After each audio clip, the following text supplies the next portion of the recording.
네, 지금 다들 오신 것 같아서 그럼 바로 좀 시작해 보도록 하겠습니다. 네. 저희가 오늘은 중간 지원 조직의 진단과 혁신이라고 해서요.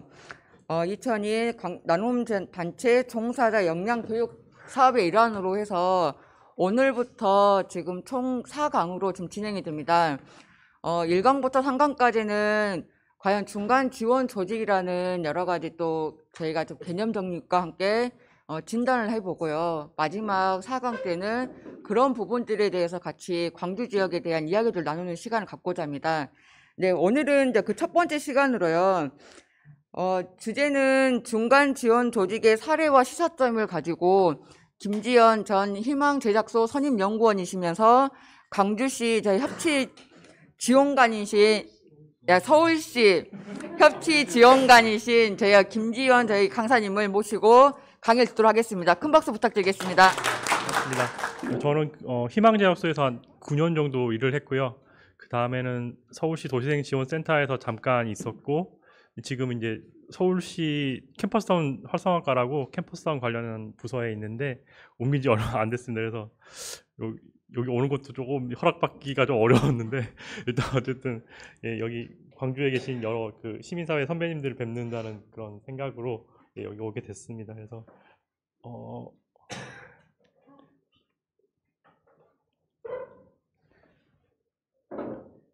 예, 제가 여기 처음에 그 강의라고 하기보고 발제 요청을 받았을 때 그 제목이 중간 지원 조직 설립 배경 위상 목적의 재검토라고 했는데 내용은 그런 내용으로 말씀을 드릴 텐데 제가 이렇게까지 거창한 발전할 수 있나 싶어서 그냥 평범한 이름으로 일단 예, 정했고요. 제가 요 발제 관련된 글을 쓸 때 그 상황이 저희 그 희망제약소가 그 완주에서 커뮤니티 비즈니스 센터를 만들었었습니다. 근데 그게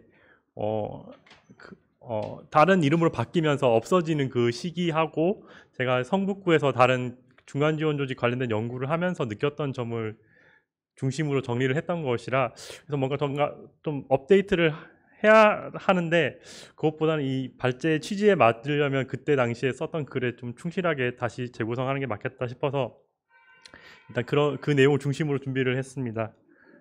네. 일단 도입 배경인 뭐 사례 이렇게 시사점 평범한 부분인데요. 일단 도입 배경 부분에서는 저희 희망제작소가 희망제작소가 그 처음에 중간 지원 조직을 도입하려고 했던 그 당시에 그런 뭐라고 해야 될까요? 그런 목표랄까? 아니면 이런 뭔가 이상을 가지고 도입을 했는데 그때 당시에 이제 내용을 중심으로 말씀을 드리고 사례도 저희 완주 커뮤니티 비즈니스 센터의 그런 발전 과정하고 이름이 바뀌면서 없어지게 되는 과정 뭐 그에 대한 부분이 있고 제가 개인적으로 성북구 연구를 하면서 다들 잘 아시겠지만 원주시 사회적 경제 네트워크가 있는데 그곳과 그 완주 CB센터의 비교를 하면서 느꼈던 점 이런 걸 중심으로 이제 말씀드릴 거고 그 사례를 바탕에서 제가 그때 리포트에 썼던 중간 지원 조직 지속 가능하려면 어떻게 해야 될까라는 그 고민점이 있었는데 그걸 말씀드리도록 하겠습니다. 네, 일단 사실 중간 지원 조직 개념이 그 글로 정리된 부분이 많이 있고 좀 어렵게 뭐 사회 서비스를 코디네이팅하고 조정하는 뭐 기관 이런 식으로 정리가 돼 있는 곳이 많이 있는데 그것도 맞는 말이지만 이제 저희 그때 희망제약소가 완주에 커뮤니티 비즈니스 센터를 만들고 그런 걸 제안했을 당시에는 생각해 보면 뭔가 새롭고 주민 주도의 사업을 하고 싶고 앞으로 시민들이 그런 정책의 그런 입안자가 돼야 되고 여러 가지 이제 새로운 전환을 해야 된다. 그렇게 봤을 때 행정의 이런 부분은 또 제한해야 되고 또 그런 부분 인식이 좀 넓지 않으니까 시민들에게도 잘 알려드려야 된다. 그러려면 어떻게 해야 될까라고 했을 때 저희 그때 희망제약소는 행정과 시민, 지역사회를 이어주는 역할로서 그야말로 플랫폼의 역할을 해야 되겠다. 이런 생각으로 이제 도입을 했던 것 같습니다. 그래서 여기 써놨듯이 행정과 시민을 비롯한 다양한 지역사회 이해 관계자들이 있는데 이들을 뭔가 협치라는 큰 고리로 묶어주는 그런 플랫폼이 돼야 된다. 그렇게 할 수 있는 곳이 완주 커뮤니티 비즈니스 센터가 돼야 된다고 생각을 했던 것 같고요. 뭐 그러기 위해서는 뭐 지역사회 인재 양성이라든지 뭐 네트워크 활성화라든지 이때는 이제 플랫폼 기능과 함께 연구 기능을 통해서 지역사회에 필요한 연구를 그러니까 연구 결과를 제공하고 그를 통해서 지역의 내발적 발전이랄까 이런 부분을 그러니까 이끌어낼 수 있어야 된다 이렇게 생각을 했었습니다. 그래서 이 사진은 이제 지금도 아마 있을 텐데 제가 완주 커뮤니티 비즈니스 센터 없어진 다음에 가본 적이 없어서 정확히 모르겠지만 거의 이 모습일 겁니다. 이게 3기 초등학교라고 하는 폐교를 활용해가지고 당시에 완주군에서 지역경제 순환센터라는 큰 그건 뭐라고 할까 그 중간 조직을 만들고 그 안에 완주 커뮤니티 비즈니스 센터 및 한 4개 정도의 그런 그 완주군에서 만들어진 센터들이 있었습니다. 그때 입주했었던 곳이고 예. 여기 참고로 말씀을 드리려고 이거 다 아실 것 같아가지고 그 원래 드린 자료는 안 넣었었는데 일본 저희 그 희망적설 그 중간 지원주를 가지고 올 때는 약간 일본 사례를 많이 참조했던 것 같아요. 미국 사례도 있고 영국 사례도 있고 하긴 한데 그래도 일본이 가깝기도 하고 또 일본의 그런 활성화된 NPO라든지 시민사회 활동 이런 부분을 좀 총괄적으로 묶어주는 역할로서 중간 지원 조직이 되면 좋겠다. 완주에서 CB센터를 만들 때는 사실 그런 그 시민사회 조직 같은 것을 좀 완주 쪽으로 미약했다고 볼 수 있지만 어쨌든 크게 봤을 때는 중간 지원 조직이 그런 NPO들 간의 그런 교류의 공간이어야 하고 또 이제 그런 인재 그리고 자금 이런 부분을 서로 코디네이팅 할 수 있어야 된다. 뭐 이런 부분이 있었는데 사실 이 부분은 박원순 전 시장님이 시로 가시면서 사실 서울시에서 많이 구현하신 부분이 있죠. 뭐 서울시 NPO 센터라든지 이런 부분을 직접 만드셨기 때문에 그런 부분이 있는데 일본의 사례로는 뭐 직접 갔다 오셔서 뭐 일본 NPO 센터 방문하시고 또 교토 쪽에 있는 시민활동 지원센터 여기도 가서 좀 보고 오신 부분을 직접 이제 커뮤니티 비즈니스 센터라든지 이런 부분을 일부 녹여서 이제 반영하신 부분이고 예, 예. 요거 참고적으로 뭐 말씀드리면 그 아까 말씀드렸듯이 그런 사회 서비스를 연계하는 방식의 중간 지원 조직 사회 서비스를 공급하는 측면이 있고 그런 사회 서비스를 받아야 되는 측면이 있는데 그 사이에서 적절하게 공급과 수요와 공급을 매칭시켜주는 역할로서 영국하고 미국에서는 그런 중간 지원 조직 역할을 했었는데 그런 중간 지원 조직이라고 했었는데 어떻게 보면 이제 영국하고 미국하고 그 희망적 처음 이제 와서 12로 적용했던 것하고는 조금 차이가 사실 있죠. 여기는 이제 행정과의 그런 관계라기보다는 시민사회와 시민 뭐 이렇게 바로 연결시키는 부분이 있는데 그런 차이는 있었습니다. 네. 죄송합니다. 아이고. 네, 그래서 중간 지원 처음에 들여올 때 뭐 다들 아시는 얘기여가지고 제가 이 말씀을 드리기가 좀 그렇긴 한데 어차피 사회 문제가 점점 복잡해지고 있고 정부의 역량으로서는 이 다양한 그런 사회 서비스 수요를 적절히 대응할 수 없다. 그렇기 때문에 시민사회 및 일반 시민들의 역량을 끌어내야 하고 그런 사회 문제에 유연하게 대응할 수 있는 시스템이 행정보다는 중간 지원 조직이지 않았겠느냐 이런 생각으로 이제 중간 지원 조직이 필요하다 이렇게 얘기를 했었고 그런 부분을 이제 그 지역에 적용하려고 노력을 했었습니다. 네. 뭐 기대는 그래서 처음에 중간 지원 조직 뭐 여기 저희가 희망대학소가 완주군에도 그랬지만 광산구에도 공익활동 지원센터를 제안한 적이 있습니다. 그때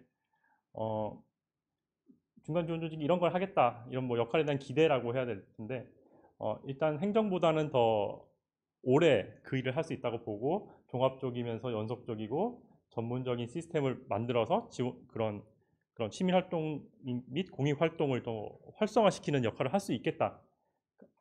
사실 행정은 저도 이제 들어온 지 얼마 안 됐지만 6개월 짧으면 6개월 길면 2년의 기간 동안에 계속 바뀌는 부분이 있기 때문에 그보다는 더 중간 지원적에서 오래 일한다면 더 그 지역 사정도 더 잘 알면서 그런 해당 주제에 대해서 더 잘 알고 적절한 기능을 매칭할 수 있다 이렇게 생각했던 것 같고 지역 사회 자원 및 뭐 자원이라고 해서 사람 및 정보 뭐 이런 부분을 네트워크하는 부분도 사실 앞에 종합적인 연속적인 그런 시스템이 갖춰졌을 때 가능한 부분이겠죠. 근데 그게 가능하기 때문에 지역사회에 적절한 자원 및 정보 자금 등을 연결할 수 있다 이렇게 얘기를 했었습니다. 그리고 뭐 아래도 마찬가지입니다. 사실 지역 특성을 잘 알고 있는 분들이 오래 일했기 때문에 공익 활동에 그의 적절한 공익 활동을 매칭시킬 수 있다.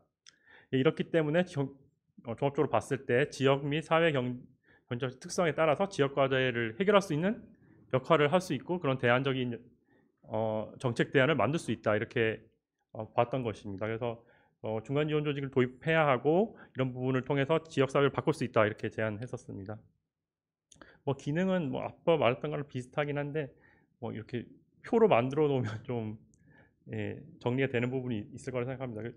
사실 희망제약소도 그렇고 저도 그렇고 처음에 그 이런 중간 지원 조직을 바라봤을 때 중요한 뭐 부분이 아이고 네 이게 일단 주체를 발굴하는 부분이 제일 처음에 선행되어야 되는 부분이긴 한데 결과적으로 봤을 때는 지역사회 플랫폼 기능을 회복하고 그를 통해서 약간 시민사회 단체, 일반 시민, 정책에 참여하고자 하는 시민들이 서로 시너지를 낼 수 있는 그런 공간을 만들어줘야 된다고 생각했었습니다. 네. 뭐 유형은 다 아시겠지만 뭐 민간 주도 모델, 관주도 모델, 호남 모델이 있는데 희망지역소는 사실 이 호남 모델을 추구하려고 했었던 거죠. 어떻게 보면 이제 민간 주도로 하기에는 이제 물론 자주적이고 독립적인 운영이 가능하지만 이런 뭐 그런 재정적인 여력이 한계가 있기 때문에 좀 그 적극적인 활동은 펴기가 한계가 있다고 생각했고 관주도 모델은 다 아시겠지만 그 행정에 예속되는 부분 그리고 이후에 또 계속 나오겠지만 행정의 위임 사무를 처리하다 보면은 사실 본연에 하고 싶었던 일을 못 하게 되는 그런 상황이 있고 또 그러니까 주무관청이라고 해야겠죠. 주무 부서와 그 위탁 단체 간의 그런 서열이 존재를 사실 하기 때문에 그런 부분에서 오는 문제 이런 게 있기 때문에 호남 모델을 통해서 뭔가 새로운 지점을 찾아보자 이렇게 했었던 것 같습니다. 그래서 일단 기본적인 운영 그 자금은 행정에서 지원을 받지만 자체 사업을 통해서 그 위탁을 하는 기간 동안에 뭐라고 해야 돼 자립하거나 만약에 지원이 끊어졌을 때도 그런 활동을 이어나갈 수 있는 기반을 그 동안에 만든다고 봤던 거죠. 그래서 여기도 다 써있지만 선도 모델에서 시행착오 우려가 있지만 파트너십이 공고하다면은 그 기간 동안에 중간 지원 조직의 활동을 통해서 지역사회 역량도 고양시키면서 그런 이제 그런 활동 단체라고 해야 될까요? 그 모법인의 그런 역량도 같이 강화시킬 수 있는 기간이 될 거라고 봤었습니다. 네. 여기 하나 더 있었네요. 그래서 이 호남 모델을 가지고 완주군에 적용을 하려고 했었던 거죠. 예. 그래서 이때부터 완주군의 사례를 말씀을 드릴 텐데 사실 여기 그림에도 나와 있지만 커뮤니티 비즈니스 센터를 중심으로 지역의 NPO라든지 뭐 지자체 완주 같으면 농협이겠죠. 농협과 뭐 상공인들 다 모아서 지역사회 혁신을 하기 위한 지역사회 내발적 발전을 하기 위한 그런 이제 기초를 만들어 보려고 했었습니다. 그래서 지역에 존재하고 있는 잠재적 자원들을 발굴하고 이분들을 엮어서 뭔가 커뮤니티 비즈니스 아니면 완주군의 그 트레이드 마크였죠. 뭐 마을 회사 100개 뭐 이런 정도의 그런 걸 통해서 지역 사회를 안에서부터 바꿔보자 이렇게 생각했었습니다. 그래서 이런 걸 할 수 있는 전문적인 코디네이터 기관이 필요했기 때문에 사실 그 당시에는 커뮤니티 비즈니스 말도 지금도 어렵지만 그때도 굉장히 어렵게 생각했고 또 중간 지원 조직이라는 것 자체도 되게 생소했기 때문에 이 가운데에서 저희 그때 희망제약소는 그 완주와 전주 지역에 있던 그런 기존에 활동하시던 분들과 하고 저희 그때 희망제약소에서 그 직접 이 커뮤니티 비즈니스 센터를 만들기 위해서도 그 뭔가 사전에 용역도 진행하고 또 지역에 가서 조사도 했던 분들이 있는데 그분들을 함께 파견해가지고 완주 커뮤니티 비즈니스 센터를 만들었습니다. 그래서 초기에 한 6명 정도의 규모로 출발을 했고요. 그래서 초기에는 커뮤니티 비즈니스를 잘 하기 위한 그런 교육과 뭐 아이디어 발굴 이런 쪽에 중심으로 사업을 진행을 많이 했었고요. 여기 보시면 여기에 이제 사실 이 아이디어 경진대회 이 부분은 기존에 희망제약소에서 하던 것을 그런 완주 커뮤니티 비즈니스 센터 쪽으로 많이 뭐라고 해야 될까요? 이식했다고 해야 될까요? 그런 희망제약소가 하던 프로그램들을 완주 커뮤니티 비즈니스 센터에서 똑같이 구현하려고 했었던 거죠. 물론 지역의 특성은 다르지만 희망제약소에서 일했던 연구원 그리고 기존에 완주 전주에서 활동했던 분들을 모아서 그런 이제 그런 저희가 이렇게 바뀌어야 된다라고 말했던 것을 직접 이제 완주에서 실행하려고 했던 부분입니다. 그래서 첫 번째는 뭐 아까 말씀드린 교육과 네트워크를 통해서 그 지역의 인재를 만들어 보자. 그리고 발굴된 커뮤니티 비즈니스 사업에 대해서 재정 및 경영 지원을 하고 또 그거에만 머무르지 말고 네트워크를 확장해야 되기 때문에 그때 당시에 이제 국제 협력 사업이라고 해서 그때 희망제약소와 완주군이 같이 하던 그 한일 포너위 있었습니다. 그런 부분을 지속적으로 한 5회 정도 같이 운영을 했던 적이 있고 그 외에도 이제 완주 커뮤니티 비즈니스 센터는 그 외에도 뭐 전국 마을 만들기 전국 대회라든지 이런 걸 자체적으로 그러니까 완주군에서 개최할 정도로 대외 협력에 되게 적극적이었던 곳이었거든요. 그래서 그 외에도 뭐 자체 조사 연구도 진행하면서 나름 이제 처음에 기획했던 부분을 하나씩 실행하려고 했었습니다. 그래서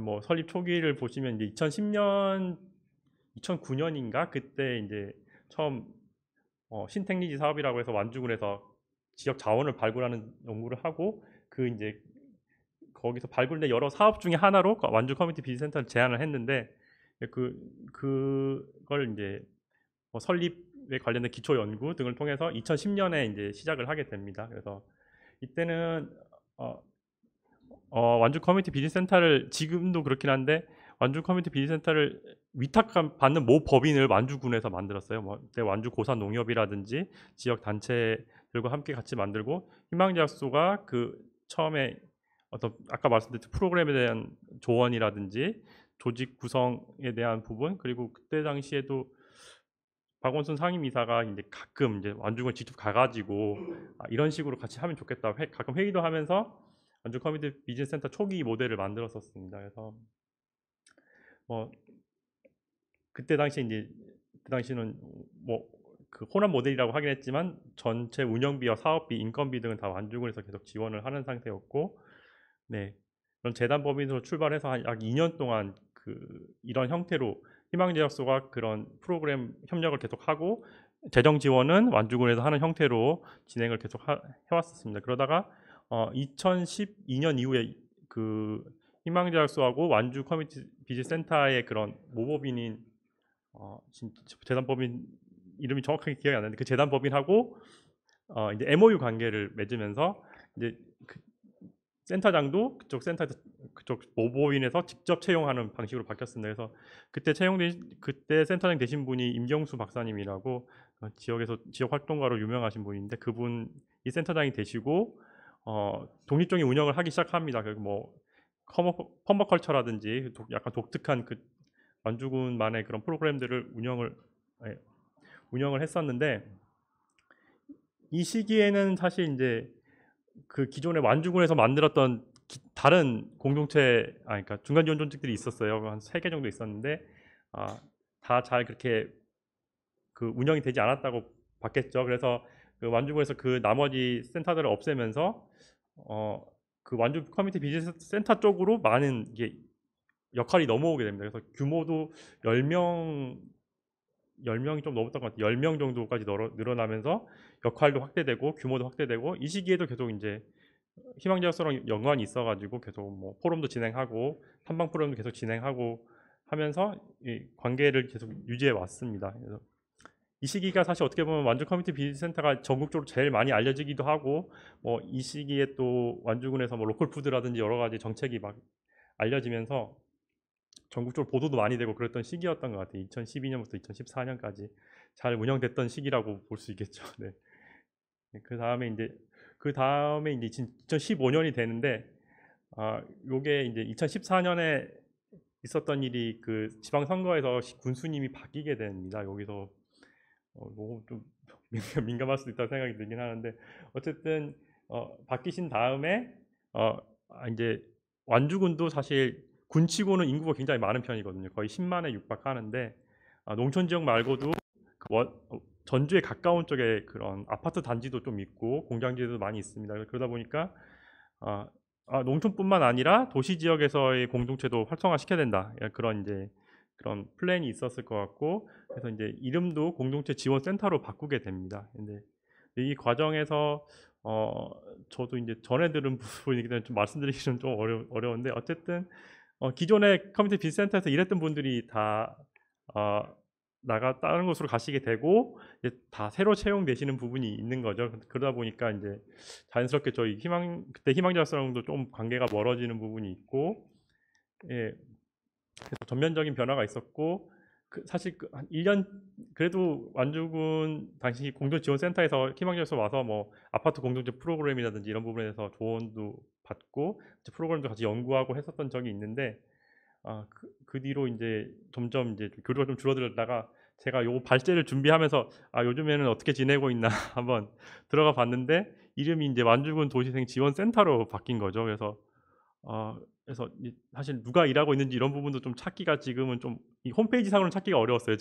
여기 이제 좀 연고가 좀 있으면 더 알아봤을 텐데 그러지 못했고 그래서 많이 바뀌었구나. 그새 또 한 1, 2년 사이에 또 많이 바뀌었구나 싶은 생각이 있는데 어쨌든 이제 요런 걸 보면서 예, 그때 당시에 이제 완주군 농촌 활력 정책 평가 보고서를 저희 그때 희망자협소가 하기도 했고 인터뷰를 하면서 들었던 점을 약간 정리를 해보면 당시에 이제 완주 시비센터가 완주군 로컬푸드와 함께 대표적인 정책 사례였기 때문에 전국적으로 굉장히 인지도도 있었고 여기는 이제 기재는 안 했지만 마을 회사 60여 곳을 육성하는 부분 이런 부분 정량적 성과라든지 이런 부분도 있었고 그럼 아까 말씀드렸듯이 한일 포럼이라든지 마을 만들기 전국 대회라든지 이런 걸 하면서 전국적으로도 이제 대내외적인 활동을 많이 했었습니다. 그래서 인지도도 있었던 점이 있었는데 그리고 이제 완주군 농촌 활력 정책 평가에서도 관련된 이제 분들을 인터뷰했을 때도 그래도 다른 완주군 정책 사업을 했던 분들보다 그런 완주 CB센터에서 했던 사업들, CB 관련된 사업들이라든지 이런 거 했을 때 공동체를 활성화하기 위한 사업이다. 내가 하는 사업이 그렇다라고 인식하는 비율도 높게 나타나고 이 사업을 했던 분들의 그 마을에 대한 자부심이라든지 이런 부분도 좀 다른 사업에 비해서 높게 나타나고 이런 물론 이제 만족도와 그런 인식의 그런 정성적인 부분이 있기 때문에 정확하다고 할 수는 없겠지만 그럼 나타나기도 하고 그런 사회 문제에 대한 학습 의지 그리고 스스로 해결하겠다는 의지 이런 부분도 높았다고 이제 당시에는 평가를 했었습니다. 그래서 긍정적인 평가를 했었는데 그에 반면에 이제 또 그런 이제 그 센터 안에서 일하시던 분들에 대한 인터뷰 그리고 기타 이해관계자라고 하긴 좀 그렇고 그 사업에 참여했었던 분들에 대한 인터뷰를 통해서 봤을 때는 약간 그때 굉장히 일을 많이 하고 대외적으로 많이 알려지긴 했는데 이제 보조금 지원 받아가지고 행정 업무를 하기 때문에 그에 대한 보조 업무가 굉장히 많았다. 그리고 지원 사업에 원래 처음에 그러니까 하고 했었던 인적 자원 발굴이라든지 연구라든지 이런 부분에 좀 소홀했다. 그리고 이제 교류 협력은 저 밖에서 보기에는 굉장히 잘 하고 있다고 생각했었는데 내부적으로는 그런 내부적인 그런 뭐라고 할까 완주군 내부에서의 그런 교류 협력 부분에 좀 소홀했던 부분도 있다. 그런 내용이 나왔고 그리고 주민들한테 가장 큰 그 아픈 점은 주민들에게 이제 완주군의 산하기관처럼 여겨지고 있다고 이제 그 직원분들이 느낀 거죠. 거기서 일하시던 분들이 느낀 거고 그러다 보니까 이제 완주 시비센터의 그런 구성이 바뀌거나 이름이 바뀌었을 때 그런 완주군에 있는 주민들께서 아무런 그런 반응이 없었던 거죠. 바뀌는구나 이렇게 되는 거고 그랬던 점이 이제 좀 거기 일하셨던 분들 중에 지인이 있는데 그 좀 굉장히 좀 뭐랄까 마음 아파하는 점이고 본인이 밖에 나와서 이제 주민으로서 살아보니까 이렇게 느꼈었구나 라고 이제 본인들도 느꼈다고 하더라고요.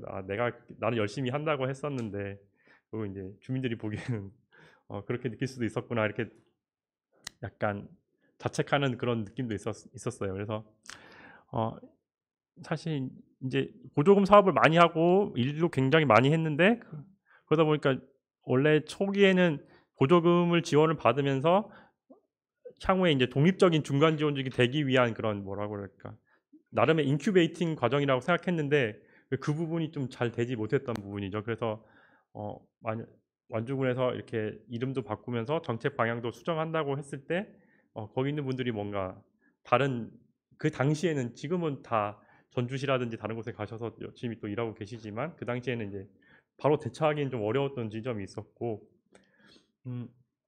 그리고 이제 여기 앞에 잠깐 나왔지만 이제 여러 중간 지원 조직이 있다가 다 없어지면서 완주 CB센터로 그 기능이 모이는 지점이 있었는데 그러다 보니까 역할이 확대되긴 했는데 사업 영역도 너무 많아지고 뭐 다 이것저것 다 해야 된다는 부담감 그리고 그러다 보니까 주민들로부터는 여기 이런 부분을 더 전문적으로 지원해 줘야 되는데 왜 되지 않느냐는 그런 약간 그런 뭐라고 해야 될까요? 그런 말도 많이 듣고 이러다 보니까 좀 도대체 어디까지 중간 지원 중에서 어디까지 해야 되나 이런 부분이 있었다고 하고요.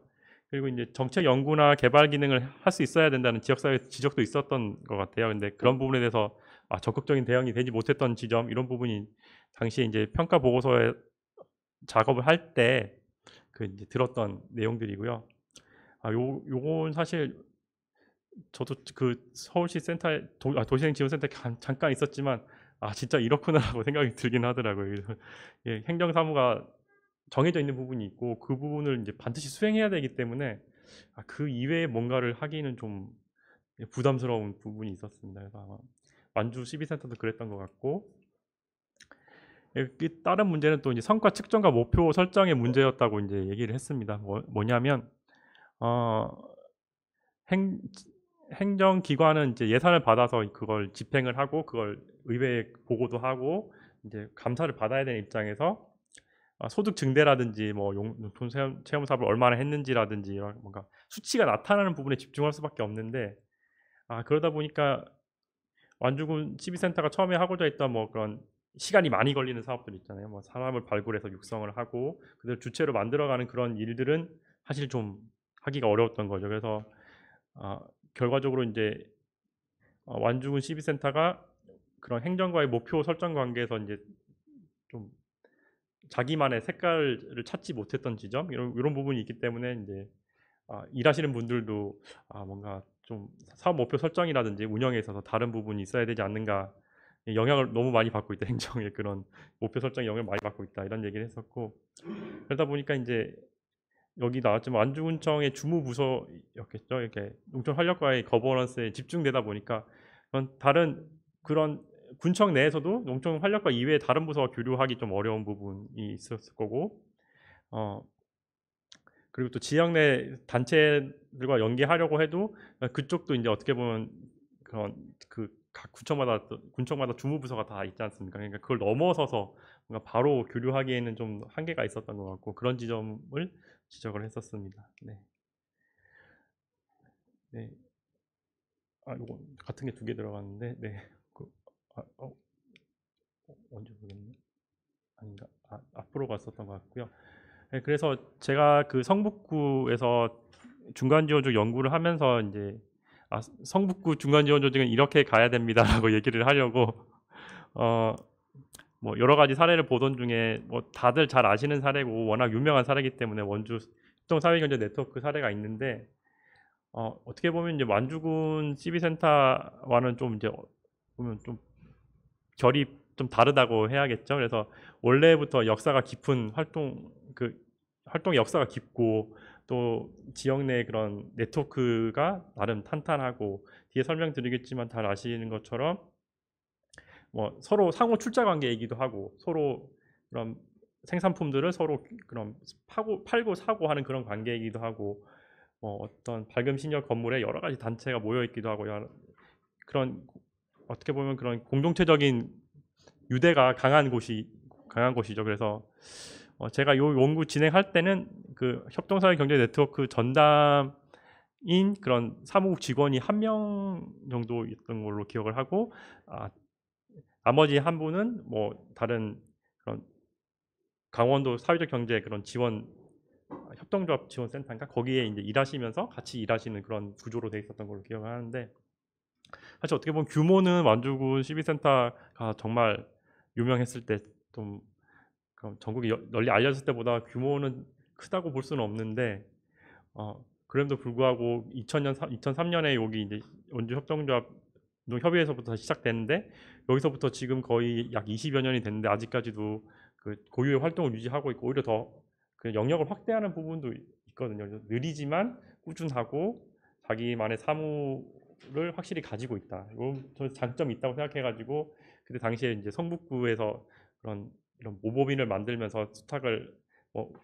성북구에서 마을 사회정책 센터를 수탁하는 과정이 있었는데 이런 부분을 참조하셔서 고유 사무를 만들어 보는 부분 그리고 내적으로도 좀 그런 네트워크를 다질 수 있는 그런 사무국을 운영할 수 있는 부분을 좀 하셔야 된다 이렇게 말씀을 드렸던 것 같고 그 부분이 이제 원주 사례에 녹아 있습니다. 여기 지금 이것도 이제 원주에 사는 즐거움이라고 원주 협동사회 경제 네트워크에서 내는 그런 사회적 경제 잡지라고 해야 될까요? 그게 있는데 이게 최근에 들어가 보니까 홈페이지나 이런 부분에 좀 많이 업데이트 되기도 했고 여기 지금 제가 연구했을 당시에는 24개인가 25개인가 그랬던 것 같은데 지금 이제 40개 단체가 사회적 경제 조직원이 가입되어 있는 거죠. 꾸준히 계속 늘고 있는 상황이고 이런 부분이 이 원주 지역의 강점이라고 볼 수 있습니다. 네. 여기 보시면 이게 좀 업데이트하면 좋았을 텐데 여기 사회적 경제 협동조합 당시의 단체 2015년 당시에 연구할 때 당시의 단체인데 지금은 이거보다 훨씬 더 늘어났고 훨씬 더 이제 이렇게 이게 딱 정리된 표가 없어가지고 이걸 그냥 다시 썼는데 잘 아시는 것처럼 뭐 밝음 신협이라든지 원주 한살림이라든지 이런 부분이 이 원주 사회적 경제 원주 협동사회 경제 네트워크의 그런 뭐라고 해야 될까요? 그런 사무국을 운영하고 지역 단체들 엮어주는 그런 핵심적인 고리인 거죠. 여기서 좀 그 원주 협동사회 경제 네트워크 사무국을 운영하기 위해서는 각 조합원들이 십시일반 비용을 조합비를 내게 돼 있습니다. 근데 그 중에서 좀 그래도 안정적이고 규모가 큰 한살림이라든지 이런 곳에서 좀 더 많이 내놓는 거죠. 더 많이 내놓아서 이런 그런 중간 지원 조직이 유지될 수 있도록 도와주는 부분이 있고 그러니까 상근자의 활동비, 그러니까 급여와 그쪽 사무국이 운영될 수 있는 비용의 일부를 자체적으로 조달할 수 있는 정도의 규모인 거죠. 그래서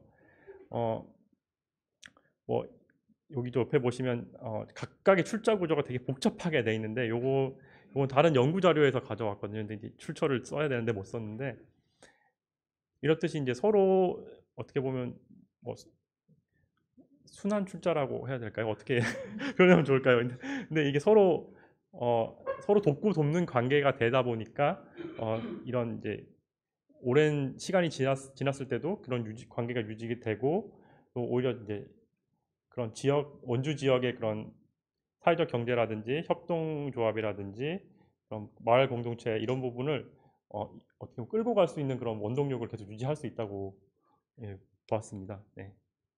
여기 보시면 최근에 이제 한국관광공사 뭐 원주 협동 사회경제 네트워크 그리고 지방자치학회가 MOU를 맺고 지역의 사회경제 활성화를 위해서 업무 협약을 맺었는데 요거는 이제 홈페이지 가시면 더 이제 전체 내용을 보실 수가 있으실 텐데 이런 부분처럼 이제 뭔가 주도적인 입장에서 본인들이 원하는 과제, 원하는 부분에 대해서 네트워크를 맺어갈 수 있다는 그런 강점인 거죠. 어떻게 보면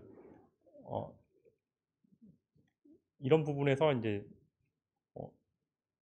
그런 다른 곳과는 좀 차이점이 있다. 그리고 보시면 뭐 여기 왜 표시했냐면 여기 보시면 원주 협동사회 경제 네트워크가 있지만 여기서 위탁하고 있는 곳들이 있어요. 뭐 원주 혁신도시 공공기관 협력 사업을 하는 곳이라든지 그리고 원주시 사회적 경제 지원센터를 위탁 운영한다든지 어떻게 보면 이제 본인의 고유 사무가 일정 부분이 있고 그런 중간 지원 조직 그러니까 행정과의 관계에서 받는 부분도 일정 부분인 거죠. 그러니까 이게 전부가 아니고 일정 부분이란 것이 이제 완주 CB센터와 차이점이 있고 완주 CB센터도 활동은 굉장히 크게 했지만 어떻게 보면 그런 완주군에서 받는 위임 사무가 거의 대부분이었기 때문에 그런 부분에서 좀 차이가 있다 이렇게 느꼈습니다.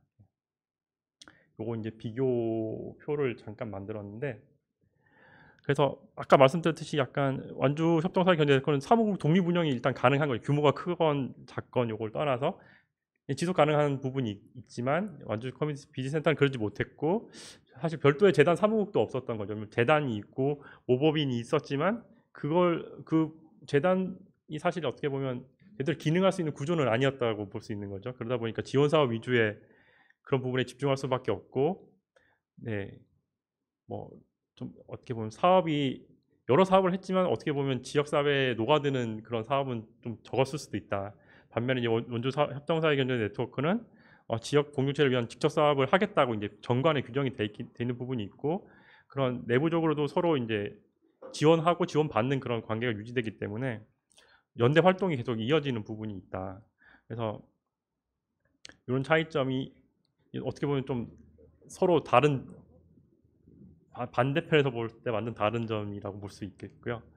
그래서 이런 걸 봤을 때 제가 느낀 점은 이제 중간 지원 활성화와 그늘, 여기 이제 사실 이 부분은 주로 이제 관에서 만들고 민에서 위탁 운영하는 방식을 봤을 때 이제 활성화와 그늘이라고 볼 수 있는데, 다들 잘 아시겠지만 이제 서울시도 그렇고 광주시도 그렇겠지만 행정에서 중간 지원 조직의 그런 사회적 경제라든지 뭐 공동체 활성화라든지 도시 재생이라든지 여러 분야를 위탁 운영을 하게 됩니다. 그래서 이런 부분이 되면서 어떻게 보면 시민사회에서 활동하시는 분들의 활동력이 늘어나고 안정적으로 활동할 수 있는, 일정 기간이지만 안정적으로 활동할 수 있는 기반도 되고 장점이 있다고 생각합니다. 그런 부분 장점이 있고, 그래서 많이 활성화가 됐고, 뭐 그때 이 리포트 쓸 때 서울시의 그런 마을공동체 지원센터 사례를 들기도 했는데, 그 한 4, 5년의 기간 동안에 그 서울시에서 공동체를 만들어낸 개수는 어마어마하거든요. 그래서 그런 활성화에 기여하는 측면이 분명히 있다. 그래서 아래도 썼지만 전문가의 활동 영역이 확장되기도 하고, 어떻게 보면 이제 초보 활동가에서 시작해서 지역사회에 돌아와서 중견 활동을 될 수 있는 그런 인큐베이팅 과정도 될 수 있고, 여러 가지 좋은 점이 있었는데, 다만 이제 행정의 운영 재원이 계속 의존되다 보니까 아무리 잘 운영되던 곳이라도 그런 외부 상황에 의해서 언제든지 바뀔 수 있다.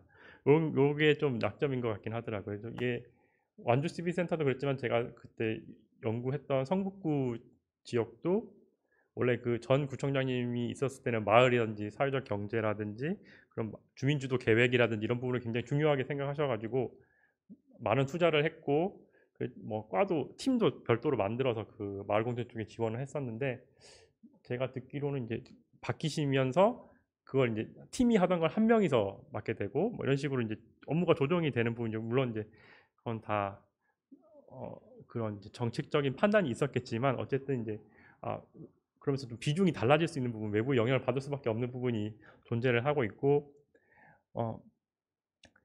계속 말씀드리지만 중간 지원 역량이 계속 그 위탁 사무를 하는데 계속 행정에서 요구하는 부분이 계속 생기니까 약간 위에 서열이 있고, 그러다 보니까 그런 부분이 있다고 생각됩니다. 그래서 그러다 보니까 이게 거버넌스의 주체가 되기보다는 행정의 하부 조직의 하나로서 인식이 되는 부분이 있고, 이게 또 그런 행정이 요구하는 실적이라고 해야 될까요? 그런 걸 채우려다 보니까 뭐 예산도 소진해야 되는 부분이 있고 막 여러 가지 있다 보니까 프로그램을 진행하는데 그게 정말로 필요해서 한다기보다는 뭐 대상이 중복되더라도 계속 진행한다는 부분이라든지 이런 게 있다 보니까 오히려 그런 주민들이나 그런 지역 활동가로부터 신뢰를 오히려 잃어버리는 그런 경우도 있었고, 네, 그런 부분이 또 좋은 점이 있는 반면에 또 그늘인 지점이라고 생각이 됩니다. 네, 그래서 이제 그럼에도 불구하고 이제 중간 지원 조직이 어떻게 가야 되느냐 요거를 말씀드려야 되는 상황이 됐는데, 이제 어떻게 보면 중간 지원 조직이 그런 행정의 지원을 받으면서 한계가 노출되는 지점이 있지만, 어쨌든 행정도 중간 지원 조직은 필요하다라고 저는 생각을 합니다. 왜냐하면 아까 말씀드린 행정에서 일하시는 분들은 순환 보직을 해야 되는 부분이 있어서 그 일에 좀 관심이 있다 하더라도 어느 순간 되면 이제 다른 곳으로 가셔야 되는 부분이 있는데, 중간 지원 조직은 그래도 뭐 물론 내부에서 자주 사람이 바뀌는 문제가 있긴 하지만 어쨌든 같은 주제를 가지고 오랫동안 활동을 하기 때문에 행정이 시민에게 그런 정책을 제대로 좀 전달할 수 있는 통로가 될 수 있다. 예, 그리고 이제 행정에게는 또 이렇게 되면 안 되겠지만 이제 정책을 좀 원활하게 전달하는 수단이 될 수도 있거든요. 그래서 필요는 한데 이런 과정 속에서 이제 그 단순히 전달자로서의 역할에 그치면 안 되겠고 처음에 중간 지원 조직을 도입할 때 목표했던 것처럼 시민에게 그런 행정이 필요한 것도 공급을 하지만 시민들이 요구하는 것도 제대로 이제 행정에 전달할 수 있어야 되는 부분이 있어야 된다. 그래서 중간 지원 조직이 행정과 그리고 시민 사이에서 균형점을 찾아가는 부분이 있어야 되는데 그 부분 이제 사실 저도 이렇게 말은 하지만 그 부분 사실 그 행정의 지원을 받는 입장에서는 그 부분이 좀 구현되기는 어려운 부분이죠. 그래도 불구하고 시민 활동을 어떻게 하면 더 그 다양한 시민들 끌어들일 수 있을 것인가 이런 부분에는 고민이라든지 이런 부분 필요한 것 같고, 예, 그리고 이제 처음에 말씀드렸지만 중간 지원 조직이 여러 지역사회의 그런 전문가와 그런 기업들이라든지 이런 부분을 연계할 수 있는 플랫폼이 될 수 있다. 왜냐하면 이런 대학의 전문가 교수님이든 아니면 그런 뭐 기업이든 이런 부분도 사회에 기여하고 싶어 하시는 분들이 있으시고 그런 기업이 있고 뭔가 그런 주민들과 직접 일하고 싶은 분들이 있지만 사실 또 그런 전문가분들이나 기업이 바로 주민들과 바로 일하는 것도 그런 쉬운 부분은 아니거든요. 그래서 그러다 보니까 중간 지원 조직이라든지 기존의 그런 시민사회단체 활동가의 역할이라든지 그런 역량에 기대어야 하는 부분이 있는데 그런 부분은 이제 중간 지원 조직이 매개를 할 수 있어야 된다. 그렇다면 정말 이렇게 시민사회 그 주민들이 요구하는 그런 부분과 그런 행정이 요구하는 부분 그리고 전문가의 그런 네트워크를 통해서 시너지를 낼 수 있는 플랫폼이 될 수 있다. 그런 기능을 해야 된다. 그리고 이제 그런 걸 통해서 지역에 이제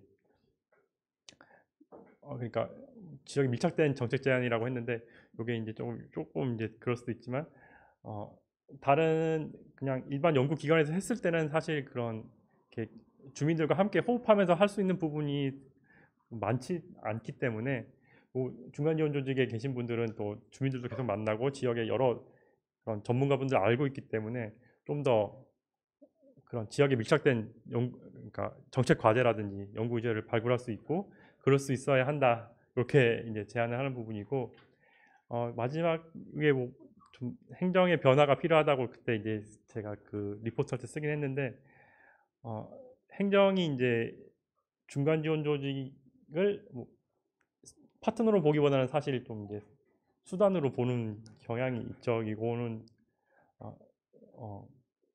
어떻게 보면 성과 관리 그들 이제 행정 측면에서 성과 관리 측면에서 하다 보니까 그렇다고 보는데 이 부분은 이제 행정이 변화해야 된다 이렇게 얘기할 수도 있지만 다르게 얘기하면 중간 지원 조직이나 활동가 분들이 이 행정의 변화를 이끌어낼 수 있어야 된다고 또 말할 수 있는데 어떤 측면이냐면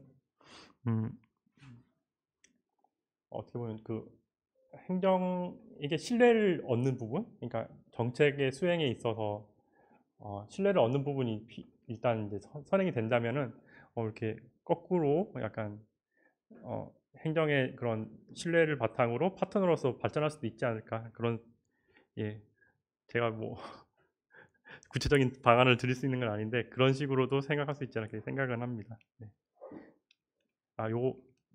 요거 마지막에 어떤 부분은 요거 다 아시겠지만 비즈니스 모델 캔버스라고 해가지고 처음에 사회적 경제 이런 쪽을 컨설팅 할 때 많이 쓰는 부분인데 그때 제일 많이 하는 내용이 자립 가능하냐, 요거 계속 운영 가능하냐, 요걸 이제 요걸로 해보라고 하거든요. 도대체 파트너들에게 줄 수 있는 베네핏이 뭐고, 그들로부터 받아낼 수 있는 지원이 뭐냐, 뭐 어떤 걸 통해서 균형점을 찾을 수 있느냐, 이런 걸 해보라고 하는데 요게 이제 구체적으로 딱 경영에 필요한 부분을 맞춘다기보다 그런 걸 생각하면서 물론 사업도 운영해보고 중간 지원 조직의 그런 목표 설정이라든지 운영 방안도 그에 바탕해서 한번 해보면 좋지 않을까. 그런 자립 구조가 된 다음에 네트워크 확대라든지 뭐 이런 부분을 통해서 좀 더 한 단계 나갈 수 있지 않을까. 제가 이게 원주 사례를 보고 좀 좋다고 생각하고 이렇게 말씀을 드리는 거고. 네. 그리고 마지막에 이제 성북구에 했던 부분인데 요게 되게 이상적이라고 저는 생각을 하긴 하는데 이게 성북구에서 그 당시에 이제 진행했던 부분이거든요. 그래서 행정과의 관계에서 좀 대등한 관계로 가기 위해서 그런 그러니까 부구청장님이 참석하시는 위원회에 여기 이제 지역에 있는 그런 모법인의 이사장이 같이 공동위원장으로 가는 뭐 구조인데 사실 실행 이렇게 구청에 제안을 해서 운영이 된다고는 들었었습니다. 근데 이게 어떻게 보면 이게 상시적으로 작동해야 되는 부분일 텐데 거기까지는 이제 확인이 불가한 부분이고 일단 이런 식으로 해서 뭔가 그 행정이 예속되지 않겠다는 게 성북구 당시 그런 관계자들의 생각이었던 거죠. 그래서 뭐 이런 뭐 행정과의 구조를 만들 때도 좀 참고해 볼 수도 있는 상황이지 않나 이런 생각이 들기도 하고 여기 성북구 사례를 보면은 원주 사례를 따라가는 것으로 이제 컨설팅이 되긴 했는데 원주랑 다른 점은 이제 여기는 내부적으로 자립할 수 있는 그런 구조는 사실 아니었거든요. 그러니까 뭔가 한살림이라든지 발금시설처럼 뭔가 지역의 단체들이 어려움에 처했을 때 그걸 이렇게 묶어줄 수 있는 그런 기능을 할 수 있는 곳은 없었는데 어쨌든 이제 장기적으로 그런 모델을 지향하면서 성북구 위탁했던 마을 사회적 경제센터는 행정과의 관계에서 위탁 사무를 하고 그런 모법인이 함께살이 성북협동조합 그러니까 이쪽은 그 성북구 마을 사회적 경제센터의 그런 활동을 바탕으로 해가지고 지역사회 시민사회와의 네트워크를 넓혀가는 방향으로 하면 좋겠다 이렇게 제안을 했었습니다. 여기까지 일단 말씀을 드리고 제가 너무 다 아시는 내용을 말씀드린 게 아닌가 이런 걱정이 되긴 하는데 예, 여기까지 하고 네 질의응답을 해야 되나요? 네. 네, 저희 그 완주군 사례를 통해서 지속 가능한 그 이제 시사점을 이야기해 주신 저희 김지연 협치지원관님께 좀 1시간 동안 강의해 주셔서 고생했다고 한 박수 한번 부탁드리고요. 네, 오늘 저희가 그 지역 공공정책 플랫폼 광주로에서 주관해서 이 사업을 진행하는데요. 이제 편하게 앉으셔가지고 예, 좀 질의응답 봐주시는 걸로 좀 하도록 하겠습니다. 저희 광주로에서 지금 주관을 진행하는데 연구 역량 강화위원회에서 저희가 중간 지원 조직에서 고민을 하면서 이 강의를 요청을 드렸었고 오늘 오시는 강사분들께 제가 공통 질문 2가지를 요청을 좀 드리기로 했어요. 하나는 아까 말씀을 주신 사례가 있을 수 있는데요. 인사와 예산의 책임성 소재에 대해서 중간 지원 조직이 갖고 있는 인사 문제 있잖아요. 네. 사람 인사하는 문제, 그 사람에 대한 인사 문제와 그리고 예산의 책임성 소재 문제에 대해서 혹시 또 강사님이 여러 가지 사례를 통해서 갖고 계신 생각들과 또 하나는 중간 지원 조직에 대한 시민들의 현실적인 지원, 그 중간 조직이 하는 역할도 있지만 시민들이 중간 지원 조직이 할 수 있는 또 역할들이 있지 않을까 해서 그 2가지에 대한 혹시 공통 질문이 있거든요. 그거에 대한 한번 혹시 아까 말씀해 주신 내용도 같이 한번 말씀해 주시면 되겠습니다. 인사 문제라고 하면 어떤 거? 그 중간 지원 조직이 그 직원분들의 이제 네. 그 고용부터 해가지고 네. 그 내부 인사들이 있잖아요. 그런 부분들에 대해서 채용 부분과 제가 지금 정확히 그 문제점에 대해서 인식을 못 하고 있어가지고 채용에 대한 문제점이라면 어떤 부분이 있을까요? 예를 들어서 이제 그 보통은 제가 알기로는 광주 같은 경우는 이제 관주도 모델인데 네. 그러면 이제 위수탁을 주잖아요. 예. 그럼 이제 법인이 만약에 바뀔 때 네. 법인이 바뀌거나 법인이 바뀌지 않더라도 센터장이 바뀔 때 그 센터장이 자기가 추구하고자 하는 어떤 방향성이 있을 수 있는데 네. 오히려 인사가 경직돼 버릴 수도 있고 그러니까 기존에 했던 직원들의 고용 안정성 때문에 그럴 수도 있고 또는 오히려 그 기존의 직원들이 쉽게 그만두게 되고 여기 안착하지 못하게 돼서 역량이 중간 지원 조직 쌓이지 못하게 되는 경우도 생길 수 있다. 그런 것에 대한 어떤 이야기를 좀 듣고 싶습니다. 저는 사실 그 후자 경우가 더 많지 않나. 이렇게 중간 지원 조직에서 일하는 것도 사실 그렇게 녹록한 일은 아니기 때문에 그 오랫동안 활동하시는 분들이 많지는 않은 걸로 알고 있거든요. 뭐 서울시 제가 있었던 곳도 사실 굉장히 많이 바뀌는 곳 중에 하나였고, 물론 이제 사무 자체가 좀 그런 직접 주민분들 많이 만나는 부분이 있어가지고 그걸 그런 시민사회 활동 경험이 없는 그런 뭐라고 해야 되지, 그런 좀 어린 활동가분이 들어오면 그걸 견디지 못하는 부분이 상당히 많이 있어서, 사실 어떻게 보면 그런 센터장이 바뀌어서 생기는 그런 문제라기보다 그 사무 자체가 좀 힘든 점이 있는데, 그 부분에 대해서 이제 적절하게 그런 중간 지원 조직 차원에서도 그렇고 행정에서도 사실 그런 부분을 신경 쓰지 않기 때문에 그런 데서 오는 부분, 업무의 그런 어려움을 해소할 수 있어야 되는데 어느 부분에서는 그렇다 보니까 좀 자주 바뀌는 부분, 그러면 사실 처음에 얘기했었던 것처럼 중간 지원 조직에서 오래 일하면 전문성이 생기고, 그를 바탕으로 지역에 대한 컨설팅이라든지 자원도 발굴하면서 네트워킹을 하는 부분이 돼야 되는데, 그 부분이 이제 처음에서부터 약간 어긋나는 부분이 있다고 생각합니다. 그래서 딱히 센터장이 바뀌면서부터 생기는 문제를 깊게 고민해 보진 않았고, 이제 오히려 후자 문제가 더 크다고 생각은 합니다.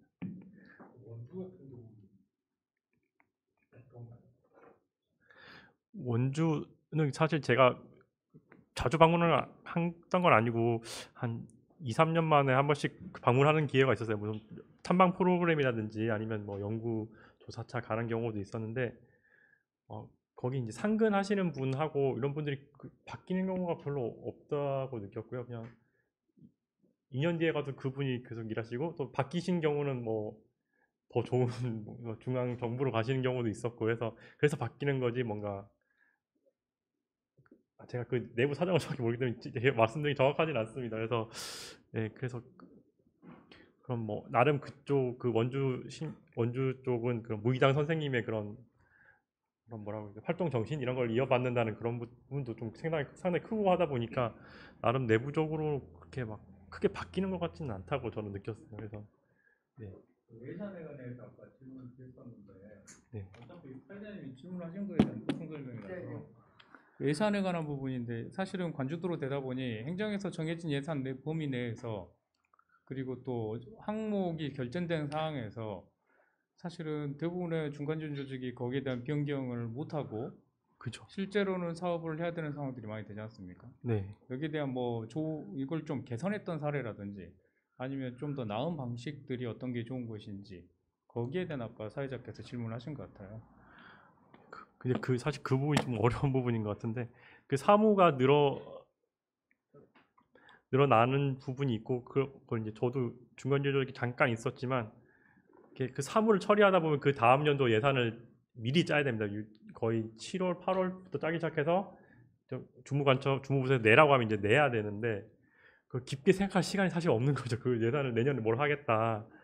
그러다 보니까 그걸 하던 걸 비슷하게 다시 낼 수밖에 없는데, 그러다 보니까 올해 좀 잘 안 됐는데 뭐 바꿨어야 되는데 하는 걸 또 비슷하게 하게 되는 그런 점이 있더라고요. 그래서 이게 어떻게 보면 그런 행정의 시스템에 맞게 미리 대응되는 부분도 사실 있어야 되는데, 그러니까 행정의 그 예산 반영할 때 뭐 이런 부분 필요하다고 적극적으로 어필할 수 있는 준비가 돼 있어야 되는 거죠. 그래서 그런 부분이 돼야 되는데, 이제 기존의 위탁 사무가 계속 밀려드는 상황에서 그걸 처리하다 보면 어느 순간 예산을 내야 되고 뭐 이런, 그게 약간 그런 게 있지 않는가? 저는 그런 생각이 들었습니다. 그래서 그런 행정에서 주는 위탁 사무가 많긴 한데, 그래도 어느 정도 그 위탁 사무가 주겠죠. 준데 그 안에서 또 그런 지역사회에서 필요한 부분을 뭔가 지금처럼 뭔가 중간 지원 조직이 있고 그와 연계되는 다른 지역 네트워크 할 수 있는 단체들과 함께 할 수 있는 뭔가 프로그램을 미리 기획을 해본다든지 하는 측면에서 여지는 만들 수 있지 않은가. 그래서 전혀 안 되는 건 아닐 텐데, 이제 미리 행정의 스케줄에 맞게 대응이 돼야 되는데 그 부분이 좀 어렵지 않은가, 그런 생각을 합니다.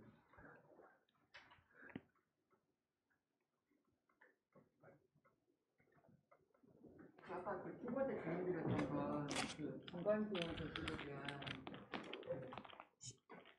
중간 지원 조직에 대한 시민들로서 저희가 이제 그 부분 제가 어려운 거.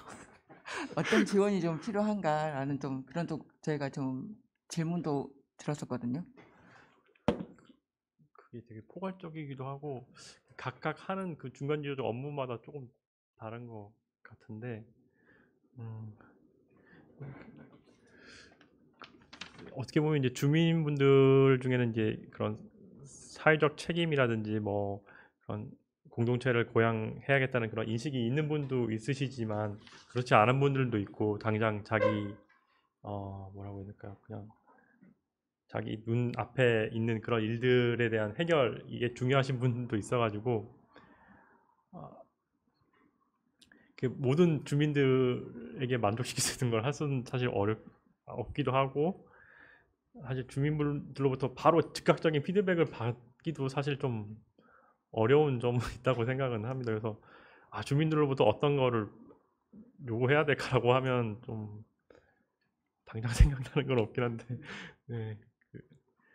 그 중에서 이제 물론 그런 희망지역소 있을 때 그 사업할 때도 그랬지만 그 전체 주민분들을 다 한 번에 바꾸겠다고 할 수는 없어서 그 지역에서 활동을 할 때 그래도 같이 일하실 수 있는 분들을 몇 명이나 찾을 수 있고 얼마나 많이 찾을 수 있느냐 이게 이제 사실 그 단기적으로 사업을 추진하는 입장에서는 굉장히 이제 중요한 부분이죠. 그래서 사실 그분이 그러니까 어떻게 보면 활동가가 그 주민들을 바꿀 것보다 어떻게 보면 그 지역에 있는 영향력 있는 그 주민 한 명이 지역을 좀 더 빨리 변화시킬 수 있기 때문에 그런 부분에 그 어렵긴 한데 그런 부분에 집중했던 것 같아요. 예. 적절한 답이 아닌 것 같습니다. 저희가 너무 어려운 질문을 자꾸 드린 것 같습니다. 지금 혹시 오늘 말씀 들으시면서 궁금하신 것 아마 좀 의문 드시는 것들이나 질문도 많으실 것 같은데요. 말씀 주시면 바로 이 마이크를 좀 넘기도록 하겠습니다.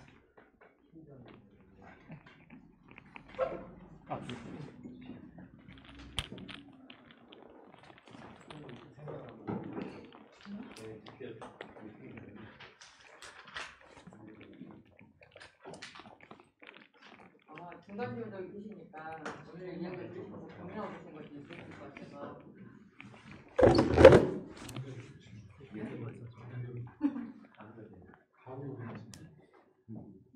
생각해보고.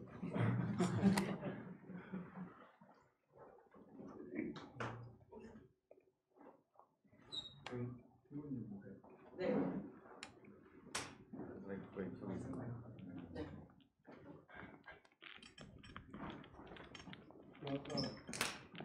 아마 이제 사회적 경제 이야기를 하시다 보니까 완주군 사례를 얘기하시면서 그 완주군의 이제 일종의 그 행정위임 사무의 증가로 인한 부작용 말씀하셨었는데, 네. 근데 제가 이제 궁금한 점 뭐냐면 그 일반적인 중간 지원 조직이 독립적인 민간 중간 조직으로서 활동할 수 있는 재정적 기반 마련은 쉽지 않거든요. 예, 맞습니다. 그 사회적 경제의 영역을 빼놓고는 제 생각엔 다 그렇다라고 생각이 들어요. 네. 그래서 그렇다면 그 이제 이 방금 아까 말씀하실 강의 중에 말씀하셨던 내용이 독립적인 민간 지원 조직이 그러니까 사회적 영역, 경제 영역에만 국한해서 말씀하신 건지 아니면 타 영역에도 이게 가능하다라고 생각하셔서 말씀하신 건지 그거 하나 하고 또 하나는 이제 희망제작소에서 처음에 모델로서 생각하셨던 것이 혼합형이었지 않습니까? 네. 그러니까 그 혼합형에 관련돼서 좀 더 설명을 좀 해주셨으면 좋겠어요. 왜냐하면 대부분의 중간 조직들이 지역 내에서 관주도의 행정 주도의 중간 조직의 성격을 너무 강하게 띠고 있기 때문에 사실 오늘 제안하신 내용에 대해서 그 부분이 조금 더 궁금하기도 하고 약간의 조금 제가 이해가 안 되는 부분이 있어서 말씀을 드립니다. 예, 그래서 저도 이게 말씀하신 것처럼 일반적인 그런 상황에서 그런 예를 들면 상근자 한 명의 1년치 급여라고 해야 될까요? 활동비라고 해야 될까요? 그런 거를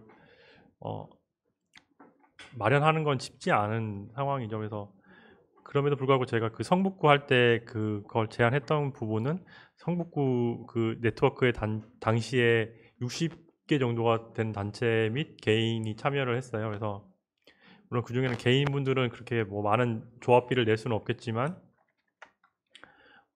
어떤 사회적 기업 중에는 어느 정도 낼 수 있는 것도 있고 한데 사실 이제 그 부분이 그 성북에서도 되진 않았거든요. 그 한 명의 상근자 비용을 내지 못해서 관에서 하는 다른 사업에 그런 활동가로서 이제 일하면서 그런 성북 그 사회적 경제 마을 사회적 경제 센터를 위탁한 모법인의 그런 사무를 보도록 이렇게 그렇게 운영을 하고 있었는데 그럼에도 불구하고 뭔가 그 지속 가능성이라든지 뭔가 그런 지역사회 네트워크를 묶어주는 역할을 하려면 그걸 전담하는 사람은 있어야 되고 그 사람을 어떻게든 운영할 수 있는 부분이 있어야 그런 관의 영향력에서 어느 정도 벗어나는 일을 할 수 있으면서 발전해갈 수 있지 않은가. 그 사실 어떻게 보면 그 한 명의 그런 활동가의 그런 이렇게 일단 행정에서 일하는 것만큼의 급여를 줄 수는 없겠죠. 근데 없더라도 그런 활동비를 내면서 조합비를 낼 수 있는 그런 정도의 뭐라고 했어요?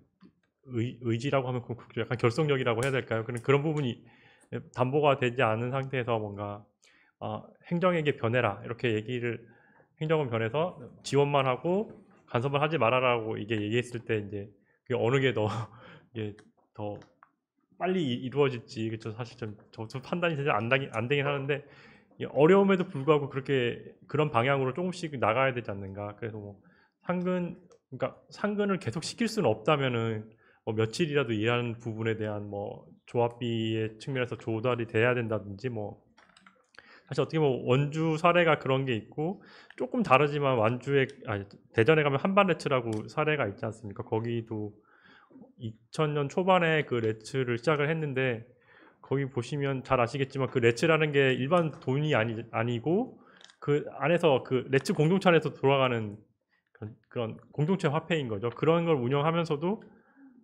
그 안에서 조합비 내시는 분도 있고 거기 이제 상근하시는 사무국장님이라고 해서 그 두루직이라고 하죠. 거기서는 그분은 이제 대외 활동을 하면서 자기가 활동비를 벌면서 그 사무국을 운영하는 거죠. 그래서 공간 운영하고 그분 한 명의 인건비 나오고 그럼으로써 물론 이제 다른 부분이 있어요. 그 두루가 계속 순환할 수 있게 만드는 구조는 또 따로 있기 때문에 그거는 또 따로 얘기해야 될 부분이지만 어쨌든 그런 그 공동체 내에서 그 한 명의 사람이 필요하다. 그걸 이제 인지를 하고 있고 그 한 명의 활동비는 어떻게든 조달해야 된다는 부분이 있기 때문에 일부는 조합원들의 조합비로 충당하고 일부는 그분이 대외 활동을 통해서 벌어서 이제 되는 구조로 가고 있는 거라고 봤거든요. 그래서 그게 사실 어렵죠. 어려우니까 이제 거의 그런 사실 완주 CB센터의 경우도 자립을 하려고 그런 이제 혼합형 모델을 처음에 시작을 했던 거고 그 완주군에서 지원을 받는 동안에 역량도 쌓고 그런 경험도 쌓으면서 완주군의 지원이 점점 줄어들더라도 반대로 이제 그 완주 CB센터 스스로 할 수 있는 일들을 늘려가면서 대체하려고 했던 게 큰 계획은 있었는데 그 부분이 이제 되지 않았고 어떻게 보면 이제 규모는 점점 커지고 일은 많아지면서 점점 이제 대외적으로 규모도 커지고 좋아졌지만 그 부분 이제 오히려 그러다 보니까 이제 그 지원이 끊겼을 때 대처하기가 굉장히 어려웠던 거죠. 누구는 남고 누구는 나갈 수는 없는 상황이 될 수도 있잖아요. 그래서 그러다 보니까 그 원주 사례에서도 말씀드렸듯이 기존 유지할 수 있는 고유 사무의 영역을 어느 정도 확보하고 그 이외에는 네트워크 그러니까 위탁 사무로서 가지고 있다면 어느 정도 약간 유연성이라고 해야 될까 여지가 있다고 생각이 드는데 이게 어렵지만 그런 식으로 해야 되지 않는가라고 생각해서 그 당시에 이제 성북에도 그런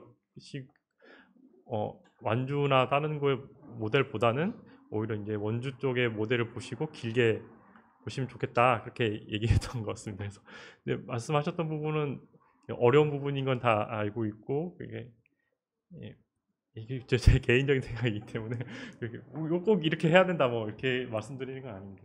네.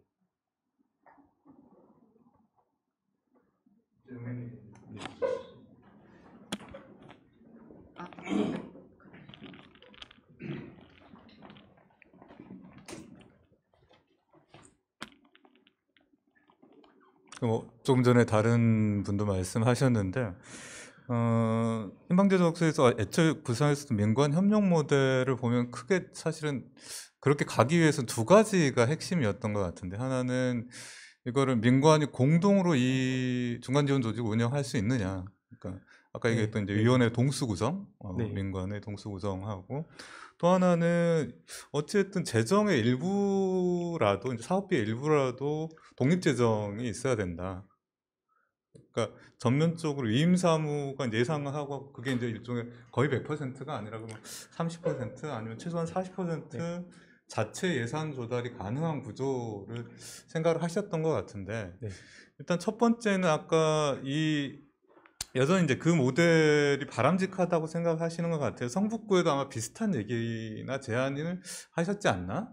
라는 생각이 드는데, 그 모델에서 일종의 이제 그 원주 사례를 좀 약간 섞어가지고 얘기를 했는데, 아까 이제 마지막 그림에서 좀 흥미로운 것 중에 하나가, 이 마지막 그림 한번 보여주시면은, 그러니까 이 위원회 역할이 조금 모호하다라는 생각이 들거든요. 저 사회적 경제위원회가 좀 운영 역할을 하는, 그러니까 협의 의제화 이렇게 돼 있는데, 그리고 또 하나는 왼쪽 그림에 부처들이 보통 이제 그 담당 주무부서가 네, 지금 관조직에서는 다 일원화돼 있잖아요. 그러니까 네. 뭐 그렇습니다. 네. 청년센터는 뭐 청년정책과, 아니면 뭐 도시재생, 도시재생국. 네. 근데 이렇게 여러 기관들이 같이 나열이 됐을 때 생길 수 있는, 뭐라고 해야, 훨씬 더 업무가 많아질 수도 있고, 아니면 오히려 이 견제가 가능한 구조인지.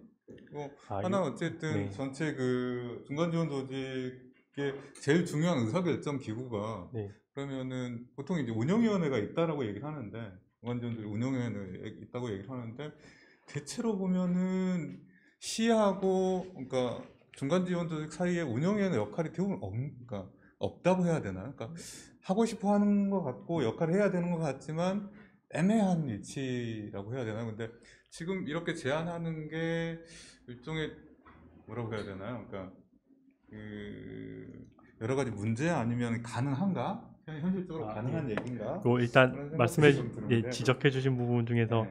요 그림에 새 그 행정기관이 이렇게 공동으로 관리하는 것처럼 돼 있는데, 요게 약간 그림이 잘못된 부분이 있습니다. 그래서 사회적 경제과가 주무 부서인 거고, 직접 이제 마을 경제센터를 관장하는 상황인 거고, 말씀하셨던 것처럼 이제 사회적 경제위원회라는 구조는 이제 사실 요건 제가 제안했다기보다 제가 이때 성북구 연구할 때 여기 성북구 한계사리 성북협동조합에 계신 분이 지금 현재 이렇게 제안을 구청에 했고, 구청에서 이렇게 운영할 예정이다 이렇게 얘기를 한 부분인 거죠. 그래서 이제 어떻게 보면 이 성북에 계신 분들도 그 행정으로부터 받는 약간 뭐라고 해야 돼, 영향력이라든지 이런 부분이 있기 때문에 약간 그 학계사리 협동조합, 성북 협동조합에서 입장에서 보거나 성북구 마을경제센터에서 입장에서 봤을 때 좀 받아들이기 어려운 상황을 그러니까 제기할 수 있는 통로를 열어놓은 정도의 저는 이제 의미가 있다고 생각하고, 저런 위원회가 이제 상시 운영되는지는 사실 좀 확인이 좀 안 됐기도 했고, 이게 부구청장까지 참석하는 그런 회의가 그렇게 자주 열릴 수 있는 부분도 사실 또 아니기 때문에, 일단 어쨌든 그런 이렇게 직접 주무과와의 관계에서 벌어지는 일들을 이제 처리하기 어려울 때 그걸 이제 뭔가 문제 제기라든지 우회할 수 있는 그런 기구로서의 의미가 있다고 저는 이제 생각은 하고 있고요. 말씀하셨던 것처럼 희망제약소가 처음에 완주 CB센터 제안했을 때는 아까도 말씀드렸지만 뭔가 그 행정으로부터의 그 지원을 받는 기간을 약간 자체적인 인큐베이팅 기간이라고 생각을 하고 점차 발전해 나가려고 했던 부분이 있는데, 그게 사실 이제 쉽지는 않았기 때문에 지금 이제 완주 CB센터는 없어지고 이제 그 자리에 도시생 지원센터가 들어와 있는 상황이 됐다고 볼 수 있는데, 그러니까 그런 어떻게 보면 완주 CB센터의 수탁하는 모 법인은 지역의 유력한 뭐 농협이라든지 이런 데서 다 들어와 있고 하긴 한데, 실질적으로 이제 어떻게 보면 그럼 뭐 센터 이름을 바꾸겠다든지 뭐 그런 구성원을 바꾸겠다고 했을 때 사실 별 의견을 내지 않았다고 볼 수도 있는 거죠. 그게 바뀐다고 했을 때 어떻게 보면 본인들이 이제 위탁 받아서 하던 곳이고, 뭐 그럼에도 불구하고 어떻게 보면 이제 그 형식만 그렇게 갖춰졌지 실질적으로 보면 그런 저렇게 뭐 위탁 모법인가 그런 이제 위탁 받아 운영하는 기관 사이에 긴밀한 뭔가 그런 부분은 없었다고 저는 생각을 하는데 그러다 보니까 이제 원주 사례나 이런 걸 말씀드리는 게 그러니까 그런 어떻게 보니 여기 사례를 보면 삼계 사례 성북 협동조합의 입장에서 마을경제센터를 위탁할 건지 말 건지를 결정할 수 있어야 된다는 거죠. 근데 다른 상황에서는 그렇지 못한 경우가 있으니까 외부 상황에 취약하고 그런 부분이기 때문에 뭐 행정이 바뀌어서 어떻게 보면 뭐 지원을 하면서도 크게 간섭하지 않는 그런 구조가 되면 가장 이상적인데 그런 행정이 바로 그렇게 바뀌지는 않기 때문에 어느 게 더 빠른 길인가 어떤 게 더 실현 가능한가라고 생각했을 때 완주군 CB센터라든지 성북구에서 이렇게까지 만들 수 있었던 거는 당시에 그 구청장님의 의지라고 해야 될까 그런 게 굉장히 큰 거죠. 군수님의 의지도 굉장히 크고 이렇게 해서 희망지향소랑 같이 해서 CB센터 만들어 운영하겠다 의지가 컸던 부분이 CB센터를 이렇게 빠른 시간 내에 만들고 여러 가지 사업을 이제 진행할 수 있게 만든 원동력이었고 여기 이 성북 같은 경우도 마을과 사회적 경제가 그 지역에 중요하다라고 생각하는 그 구청장님이 있었기 때문에 이렇게까지 할 수 있었다고 어떻게 보면 이 위탁하기 위해서 건물도 새로 내어주고 뭐 이런 부분도 있었거든요. 사실 어떻게 보면 그렇게 되면 이제 행정에 계속 의존적인 부분이 계속 되기 때문에 계속 그런 행정의 우호적인 행정을 확보할 수 있다면 그거보다 더 좋은 건 없겠죠. 왜냐면 그렇지 않을 수도 있다는 생각이 들어서 말씀드려요. 네. 근데 제가 제 생각을 너무 많이 말씀드린 것 같아요. 저보다 더 이렇게 선배님들이 훨씬 많으신데 제 생각을 계속 말씀드려가지고 죄송합니다.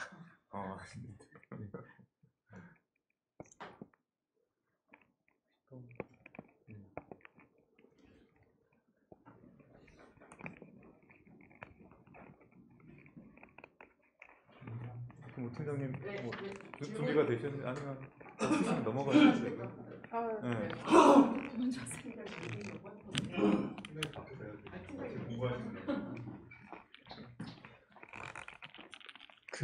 저는 이제 오늘 논의가 제가 중간 지원 조직이잖아요.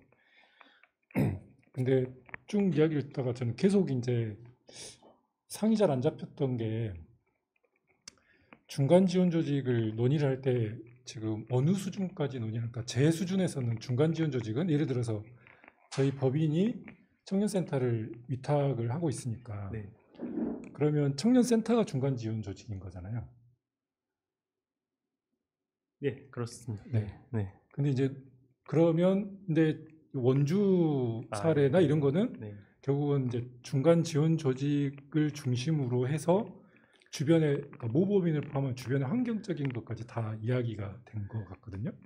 그래서 요게 지금 제가 말씀드렸던 게 지금 행정과 그 시민 사이에 있는 중간 지원 조직이라고 봤을 때 이제 원주 같은 경우면 그 원주가 운영하고 있는 원주 사회적인 지원 센터가 될 것 같고 근데 어떻게 보면 이제 지금 미국이나 영국에서 봤던 것처럼 그런 시민사회 단체를 아우르는 그런 중간 지원직도 있을 수 있는데 우리나라는 아니 제가 말씀드린 경우는 사실 한정된 거죠. 말씀하신 게 맞습니다. 그래서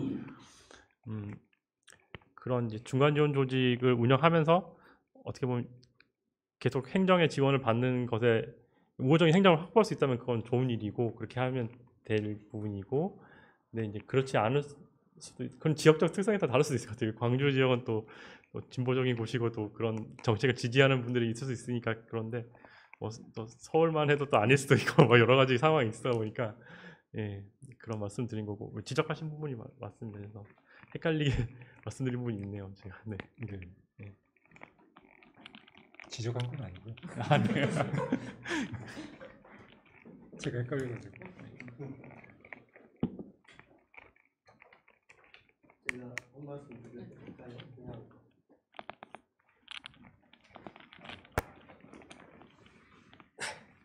그냥 제 의견인데요. 네. 이제 이제 제가 저 공무원 생활을 좀 해본 경험이 있어요. 아, 예. 근데 가급적 그 관에서 네.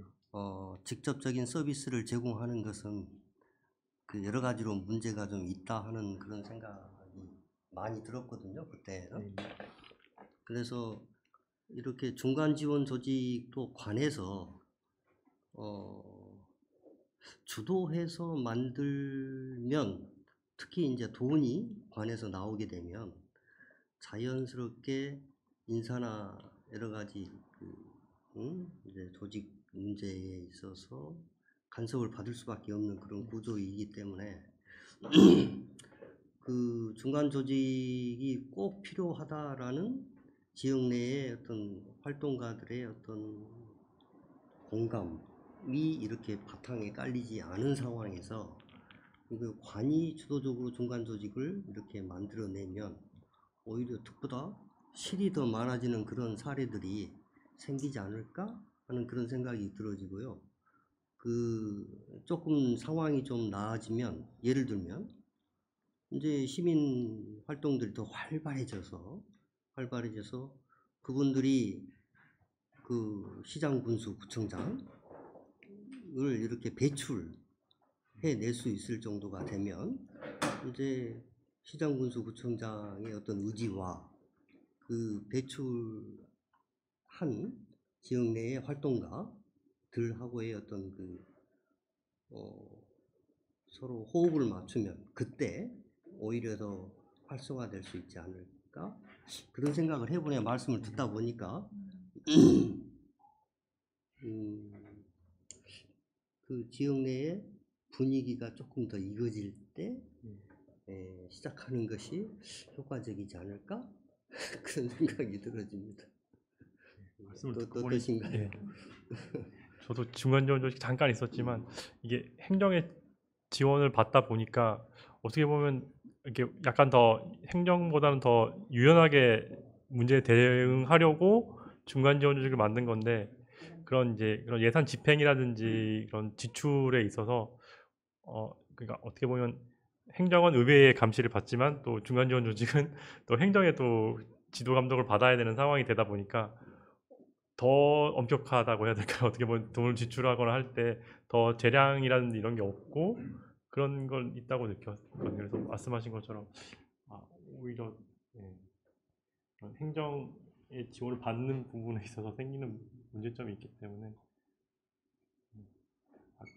어떻게 보면 그런 미국의 그런 MBN 사례라는 그 로체스터 시의 그런 사례를 보면 거기도 그 시민단체 출신의 그 시장이 되면서 그쪽에 이제 뭐 지역 활동이라든지 이런 부분이 고양되는 부분인데, 제가 거기 해외 사례이기도 하고 그것도 그 시장이 물러난 지 한 20년 정도 된 것 같은데, 정확히 이제 말씀드릴 수 있는 부분은 아니지만 그 시민단체 출신 시장님이 되면서 뭔가 그런 지역 주민들의 의견을 더 수렴하는 방식으로 정책이 바뀌었다고는 들었거든요. 그래서 그때 한번 그 서울시에서 초청해서 그 시장님이 오셔서 강의하시긴 했는데, 말씀하신 것처럼 그런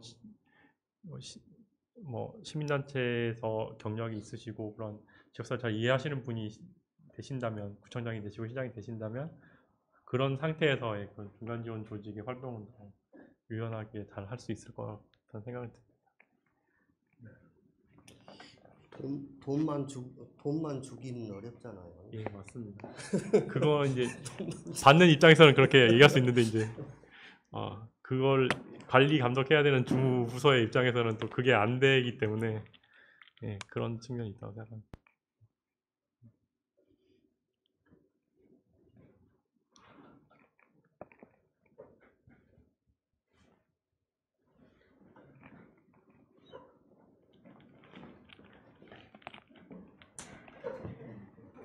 저는 광주 청년센터에서 지금 일을 하고 있는데요. 네. 지금 저희가 조례상에는 중간 지원 조직이라는 표현이 없어요. 그래서 네. 제가 최근에 조례를 좀 찾아보니까 군단이 세 곳인가가 중간 지원 조직이라는 표현을 쓰고, 다른 이런 비슷한 조직에서는 중간 지원 조직이라는 표현이 전혀 없더라고요. 그래서 그 진행하셨을 때 행정에서 중간 지원 조직이라는 그 표현 자체를 이해하고 있었는지, 그리고 그 중간 지원 조직을 이해하고 있었다면 그 어떤 기관으로 인식하고 있는지 그 궁금했거든요. 좀 저도 이제 행정에 들어온 지 얼마 안 됐기 때문에 그렇게까지 좀 정확히 말씀드리기 어려운데, 일단 그 말 자체를 많이 알고 있다고 저는 생각하지 않습니다. 네, 일단은 그 말 자체가 주는 게 모호하기도 하고, 그래서 저 조례나 이런 거 보면 딱 명확하게 무슨 센터에 대한 조례인 거지 어떤 중간 지원 조직에 대한 조례라고는 잘 안 하는 것 같고, 그 부분도 어떻게 보면 서로 이렇게 명확하게 인지할 수 있어야 되는데, 그 부분이 중간 지원 조직의 그 단어에서는 뭐라고 딱 와닿는다고 이렇게 서로 똑같은 인식을 해야 되는데 그게 안 되다 보니까 그런 말은 잘 쓰지 않는 것 같고, 일반 주민이나 행정에 계신 분들도 그 말을 정확하게 이해한다고 생각하지 않습니다.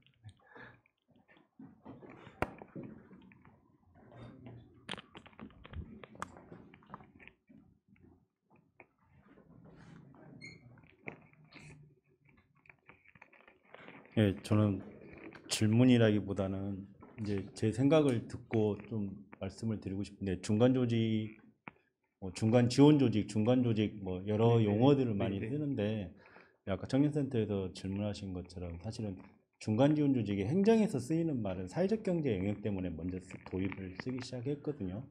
2012년에 협동조합 기본법 통과되고 네. 나서 지역마다 이제 협동조합 지원센터나 사회적 기업 지원센터 같은 사회적 경제 영역의 센터들이 생겨나면서 이제 중간 지원 조직 용어를 쓰기 시작했고, 그 전에는 이제 저희 그 NGO 센터가 논의가 2006년 7년부터 이제 됐었는데, 사실 우리나라의 중간 지원 조직 개념 자체는 이제 뭐 우리 연구원님도 잘 아시겠지만 일본에서 많이 차용한 측면이 있고, 그 전에는 이제 아까도 나왔지만 커뮤니티 비즈니스 센터를 이제 초창기에 논의할 때 그걸 도입했던 이제 분들이 일본에서 이제 공부했던 이론을 가지고 많이 네, 도입을 맞습니다. 했고, 시민사회 쪽의 중간 조직이라는 이제 개념 자체는 이번 이제 토론회 순서에도 나오겠지만 이제 일본 내각부에서 처음으로 이제 그 용어를 쓴 것을 우리가 이제 가져다가 네. 쓰고 있긴 해요. 근데 이제 아까 옆에 다른 선생님이 질문하실 때 중간 지원 조직 광주로가 하고 있는 청년센터가 있는데, 중간 지원 조직이 청년센터냐 광주로냐라고 이제 질문을 이렇게 했던 것이 있는데, 사실은 중간 지원 조직이 아까 설명하신 것처럼 상은 없어요. 이게 지자체나 또 중앙정부 같은 곳에서 어떤 위임 사무를 맡겼던 민간위탁 형태로 나타나는 중간 지원 조직이 있을 수도 있고, 희망제작소나 아름다운 제작처럼 민간에서 모여서 어떤 뭐 희망제작소면 싱크탱크 중심의 중간 지원 조직이 나타날 수도 있고, 아름다운 재단처럼 모금과 배분 중심의 어떤 중간 조직 형태로 나타날 수도 있거든요. 아까 미국 사례 이야기 하셨는데, 미국 같은 데는 이제 커뮤니티 파운데이션이라고 해서 지역재단 형태로 중간 조직이 나타나고 있고, 우리나라도 이제 지역재단들이 뭐 천안이나 김해나 부천이나 전국에 7, 8개 군데가 지역재단들이 있는데, 그런 형태의 이제 중간 조직도 있기 때문에 딱히 중간 조직은 뭐 민간위탁 기관이다 뭐 이렇게 설명할 수 없는 부분들이 있어요. 왜냐하면 이 중간 지원이나 중간이라는 개념 자체가 서비스와 서비스를 연계하는 것도 있고, 자원과 자원을 연계하는 것도 있고, 또 어떤 영역과 영역, 섹터를 넘어서서 정부나 시장과 또 이제 시민사회 영역을 섹터 간에 또 중개하거나 매개하는 역할도 있고, 또 파트너십끼리 또 이렇게 연결하는 것들이 있어서 이 개념 자체가 사실은 이제 모호하다고 설명을 하셨는데, 어떤 서비스 전달 방식이나 또 자원의 분배 방식이나 또 네트워크는 하는 방식에 따라서 다양한 형태가 존재한다고 저는 봅니다. 근데 이제 아까 제가 약간 질문 성격에서 좀 드리고 싶은 말씀이, 아까 공무원 생활을 하셨던 선생님이 이야기하셨던 것처럼 관주도의 중간 조직의 문제를 잠깐 언급하셨는데, 이제 시민사회에서 선거를 통해서 이제 지방 권력이나 중앙 정부에 진입하게 되면서 이런 시민사회 영역에 있던 의제들을 이제 행정의 영역으로 가져와서 센터를 만들 때, 저도 이제 지역에 몇 군데 이제 중간 조직들, 민간위탁 기관들을 만드는 곳에 몇 군데 뭐 교육을 갔던 적이 있었는데, 시민사회의 역량이 준비되지 않은 상태에서 이제 단체장의 공약이나 뭐 이런 차원으로 이제 센터를 추진하는 곳들이 많이 있더라고요. 그래서 혹시 성북구 사례에서 제가 궁금한 거는, 성북구 안에 있는 시민사회 조직들이 사회적 경제 센터를 만드는 과정에서 어떤 역할과 또 그런 네트워크를 갖고 준비를 했는지 그게 조금 저는 궁금합니다.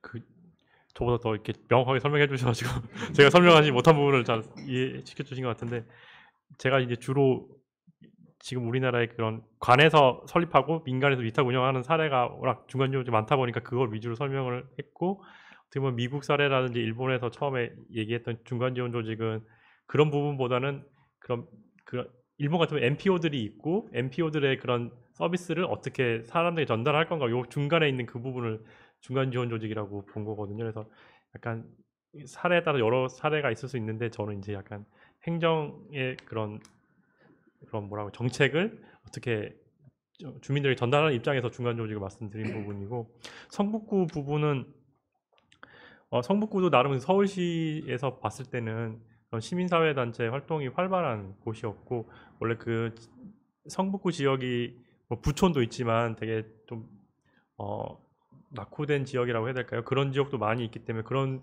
거에 관련된 뭐 주거 운동이라든지 이런 것도 활발했던 곳이고, 근처에 또 그 대학로나 이런 것도 가깝기 때문에 여러 그쪽 문화예술 단체라든지 이런 쪽도 활동이 많았던 곳이라, 원래 그쪽은 이제 그런 통합센터를 만들기 전에 오히려 활동이 활발했던 곳은 마을 만들기 쪽이었어요. 그래서 그쪽에 주거운동 하시던 분들하고 이런 분들이 주로 이제 마을 만들기 활동을 했었고, 센터도 마을 만들기 센터가 먼저 만들어졌었고, 그 다음에 이제 사회적 경제 그 서울시에서 사회적 경제 센터를 만들어지지 않은 곳에 이제 자치구에 지원을 하는 프로그램이 있었거든요. 거기에서 사회적 경제 추진단이 만들어져 있는 상태였고, 그 주변에 이제 그 마을 만들기 쪽하고 사회적 경제 쪽에 있는 단체하고 개인들하고 합쳐져서 한 60개 정도 되는 곳들이 함께 살 협동조합이라는 걸 만들어 보자 이렇게 된 거고, 근데 그 과정에서는 뭐 이제 그런 구청장의 정책 방향도 있었던 것 같아요. 이게 마을과 사회적 경제를 합쳐서 통합적으로 운영하겠다. 예, 그래서 합치겠다는 게 있었고, 그러다 보니까 이제 마을 만들기 쪽하고 사회적 경제 쪽에서 그러면 이제 우리도 같이 호응해가지고 함께살이 협동조합이라는 걸 만들어가지고 그 센터를 위탁하자, 이렇게 요런 이제 합의가 있었던 부분이 있어서 약간 거의 저희가 이 과정을 조사했을 때는 거의 일사천리로 진행된다고 해서 거의 1년 만에 거의 이렇게 협동조합 만들어가지고 그런 그쪽 사회적 경제 센터를 위탁하는 과정이었거든요. 그래서 그에 맞춰서 성북구청도 그 사회적 경제 센터가 쓸 수 있는 건물을 따로 내주기도 하고 이런 과정이 있었는데, 어떻게 보면 이제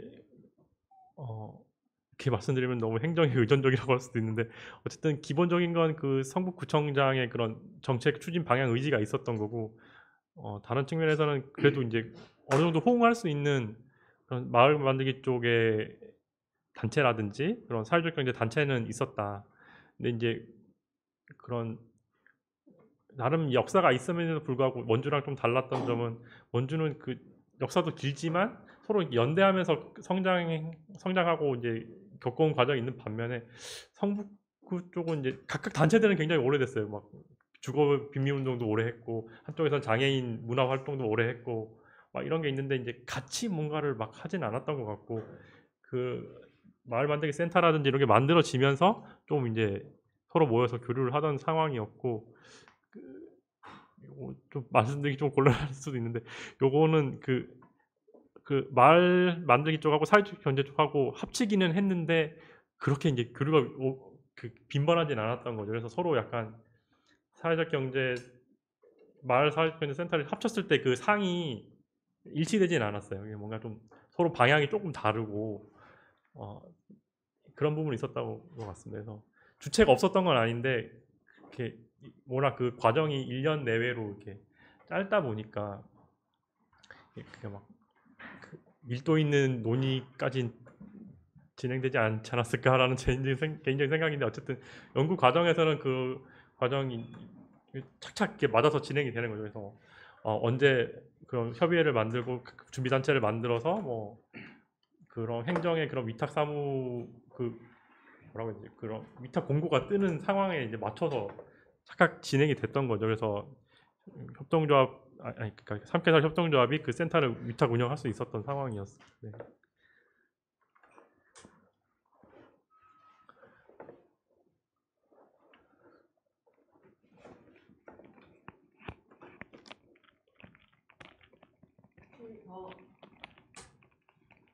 많은 질문을 하셨는데 궁금하신 사항이 있으실까요?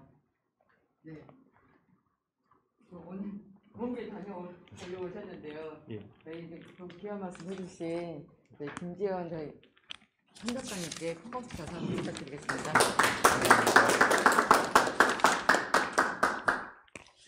네, 저희 다음 주에는 협치 선도 주체 중간 지원 조직의 운영 실태 및 실태의 진단과 발전 방안으로요. 서울시 사례를 좀 중심으로 해가지고 전병순 서울연구원 선임연구위원께서 하시거든요. 그래서 혹시 계속 같이 관심 있게 참여하시고 함께 해주시면 감사하겠습니다. 네, 고맙습니다. 고생하셨죠?